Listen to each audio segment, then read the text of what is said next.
नमस्कार साथियों, कल मैंने एक वीडियो जो बनाया था उसमें रिक्वेस्ट की थी कि पिनाक-पानी मोहंती केस में जिन सीनियर एजेंट की तरफ से आईए लगा है वो एक्टिव हो जाएं। जितने भी डेफिशिएंसी हैं 98% तक लगभग, जो कि वर्तमान परिस्थिति में अवैध निवेशक साबित हो रहे हैं, क्योंकि सहारा डाटा सीआरसीएस पोर्टल को नहीं दे रहा है। तो सेबी सहारा केस में जो डील होने वाली है अडानी ग्रुप और सहारा ग्रुप के बीच में, तो डील होने के बाद भी तो ये अवैध निवेशक ही रहेंगे, तो इनका पैसा कैसे मिलेगा। डेथ क्लेम जिनका खाता मैच्योर हो गया है और वह इस दुनिया में नहीं है, तो उनका डेथ क्लेम उनके फैमिली में कौन करेगा, उनका पैसा कैसे मिलेगा, मल्टीपल मेंबरशिप का क्या होगा। और 2023 मार्च के बाद क्रमशः जिनका खाता मैच्योर होता जा रहा है, उन बॉन्ड धारकों का, उन निवेशकों का पैसा कैसे मिलेगा। इसी सब मामला को सुलझाने के लिए पिनाक-पानी मोहंती केस में मैंने रिक्वेस्ट किया था कि आप प्रयास करिए कि जल्द से जल्द 14/10/2025 सेबी सहारा केस की सुनवाई के पहले डेट मिल जाए। और खुशी की बात है कि टेंटेटिव ही सही, लेकिन 10 अक्टूबर 2025 पिनाक-पानी मोहंती केस की सुनवाई का डेट पड़ गया है। सीनियर एजेंट की तरफ से जो आईए लगाया गया है, उनके एडवोकेट की तरफ से मेहनत किया गया हो, प्रयास किया गया हो, इसकी वजह से 14/10/2025 सेबी सहारा केस की सुनवाई के ठीक 4 दिन पहले 10 अक्टूबर 2025 को पिनाक-पानी मोहंती केस की सुनवाई निश्चित है। और उम्मीद करते हैं कि जो बातें आज के भी वीडियो में मैंने कही हैं, उससे कहीं ज़्यादा आप प्रयास करेंगे कि सारा डाटा कलेक्शन कम से कम इन 4 सोसाइटियों का ले लिया जाए। सेबी सहारा केस में कुछ स्टेटस अपडेट हुए हैं। जैसा मैंने आपको पहले ही बताया था कि शेखर नफड़े जी, जो कि सीनियर एडवोकेट भी हैं और न्याय मित्र भी हैं, कंटेम्प्ट पिटीशन 2017 का केस नंबर 1820/1822/2017 सबसे पहले इसकी ही सुनवाई होगी, और वो स्टेटस मेंशन कर दिया गया है, सबसे पहले उस पर सुनवाई होगी। लेकिन एक और कंटेम्प्ट पिटीशन जो कि पहले 2 बार डिस्पोज हो चुका है, उसको मेंशन किया गया है सुनवाई के लिए।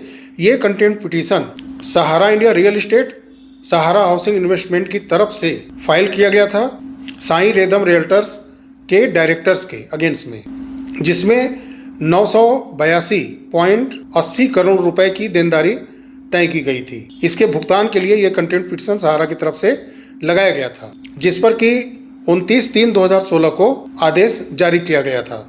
उस आर्डर में साईं रेदम रियल्टर्स के डायरेक्टर्स की तरफ से कहा गया कि इन पैसों को हम 2 बार के किस्त वाइज तरीके से पेमेंट करेंगे। पहला किस्त 30/11/2016 तक 491.40 करोड़ रुपए हम जमा कर देंगे सहारा में, और दूसरा किस्त 15/3/2017 तक जमा कर देंगे। कोर्ट ने स्वीकार किया, ये केस डिस्पोज कर दिया गया। फिर मामला शायद बना नहीं। फिर 18/4/2018 में कंटेम्प्ट पिटीशन सहारा के ही तरफ से फिर फाइल किया गया साईं रेदम रियल्टर्स के डायरेक्टर्स पर, देवेंद्र रजनीकांत लधानी, अनिल रामचंद्र गुप्ता, मुकेश शिवदास सुनार। दोबारा कंटेम्प्ट पिटीशन 18 अप्रैल 2018 में फाइल किया गया, जिस पर सुनवाई शुरू हो गई। इसका फाइनल जजमेंट 13/1/2023 को आया कोर्ट के, जिसमें सहारा की तरफ से ये कहा गया कि भुगतान देर से ही नहीं, बहुत ज़्यादा देर से हमको मिल गया है। तो मामला वहीं डिस्पोज हो गया। तो दोबारा जो कंटेम्प्ट पिटीशन था उसी का ये केस नंबर है 941943। तो जब 2023 में सहारा की तरफ से कहा गया कि ये पैसा हमको मिल गया है और केस डिस्पोज हो जाता है, तो फिर न जाने क्यों ये फिर से मेंशन किया गया है। अब क्या इसमें मैटर है, अब तो उस दिन सुनवाई के बाद ही पता चलेगा। अब देखिए कि 14/10/2025 के पहले इसमें अंदर ही अंदर इस मामले को सुलझा लिया जाता है या फिर इस पर सुनवाई होती है, क्योंकि सहारा अडानी ग्रुप के साथ डील कर रही है और अपनी टर्म शीट में पैसा देने की बात कर रही है, सैलरी जिनका बकाया देने की बात कर रही है। अभी हालांकि ऑफिस का रेंट वगैरह, इलेक्ट्रिसिटी बिल या जो तमाम बिल वगैरह हैं, पीएफ का पैसा, ग्रेजुएटी का पैसा, अभी ये सब देने की बात उसमें मेंशन नहीं है। निवेशकों का भुगतान, सैलरी और जो कुछ लोन वगैरह है उसका देने की बात है। तो मैंने कल ही के वीडियो में बताया था कि जितनी देनदारी है उसमें कुछ उसमें दिखाया गया है, और लेनदारी में ये पैसा लगता है कि सहारा का अटका हुआ है, तो सेबी सहारा का ये स्टेटस अपडेट है इस समय तक, और उम्मीद करते हैं 14/10/2025 के पहले पूरे भारत के अंदर सहारा की जितनी भी कंपनियां रन की हुई हैं उन सभी निवेशकों का पहले का मैच्योर पैसा हो या आने वाले समय में मैच्योरिटी होने वाली हो, सभी का ब्याज सहित एक डाटा कलेक्शन कोर्ट के समक्ष आना चाहिए। कोर्ट के समक्ष पहले ही ये प्रयास करें, एडवोकेट बिल्कुल एक्टिव हो जाएं कि नहीं, भुगतान कैसे होगा जब कोई डाटा ही नहीं रहेगा। भुगतान तो तभी होगा ना कि जितनी भी कंपनी सहारा की वर्क की है भारत के अंदर और उसमें इन्वेस्ट हुआ है, उस पर ब्याज कितना बना है, उसका जब तक कलेक्शन नहीं होगा एक जगह डाटा का, तो अमाउंट कहाँ से निकल के आएगा। और वो अमाउंट जब तक निर्धारित नहीं होगा, इस डील के बाद जो पैसा आएगा तभी तो उस डील के पैसे के अंदर से निवेशकों को दिया जाने वाला, कर्मचारियों को दिया जाने वाला पीएफ, ग्रेजुइटी हो, ये सब जो दिया जाएगा, जब कोई एक अमाउंट निर्धारित होगा तभी तो वो अमाउंट सेबी सहारा अकाउंट में रखा जाए या किसी थर्ड पार्टी अकाउंट को बना करके उसमें रखा जाए, तभी तो रखा जाएगा। ऑफिस के रेंट हैं, बिल वगैरह हैं, तो जब तक ये अमाउंट कैलकुलेशन होकर के एक जगह होगा नहीं, वो फंड अलग से रखा नहीं जाएगा, तो भुगतान कहाँ से होगा। इसी तरह से होगा क्या, कमेटी तो इसमें भी बनी है।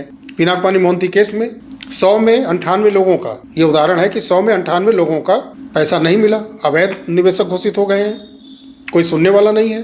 कमेटी है क्या कर रही है, कमेटी रह के भी कुछ कर रही है। गरीब तबके से, मध्यम वर्गीय तबके से आने वाले लोग उस कमेटी के पास पहुंच पाएंगे। एक आह्वान सभी लोगों से है, एक सोशल क्रांति लाइए और एक छोटा छोटा क्लिप बनाइए, बांड के साथ वीडियो बनाइए और पूरे भारत में फैला दीजिए कि अत्याचार हो रहा है हमारे साथ। ना कोर्ट सुन रहा है, ना सरकार सुन रही है, ना पहले ना अब सहारा सुन रहा है। मेरे पास ये बांड है, हमारा इतना समय पहले का मैच्योर हो चुका है, हमको भुगतान कब मिलेगा। चाहे आपका आने वाले समय में खाता मैच्योर हो रहा है तो हमारा ये पैसा कैसे मिलेगा। नहीं है किसी कमेटी के ऊपर भरोसा। जो कमेटी 100 में 98 लोगों का डेफिशिएंसी सही नहीं करा पाई, उस पर भरोसा नहीं है। जब तक पूरा डाटा कलेक्ट ना हो जाए, सारे डाटा का देनदारी तय ना हो जाए, सोशल मीडिया पर आप एक्टिव हो जाइए, बिल्कुल प्रयास करिए। बाकी ये भ्रष्ट सिस्टम जो करेगा वो तो भोगना ही है, कोशिश करिए। चलिए साथियों, मिलते हैं अगले वीडियो में, तब तक के लिए नमस्कार। जय हिंद, जय भारत, वंदे मातरम।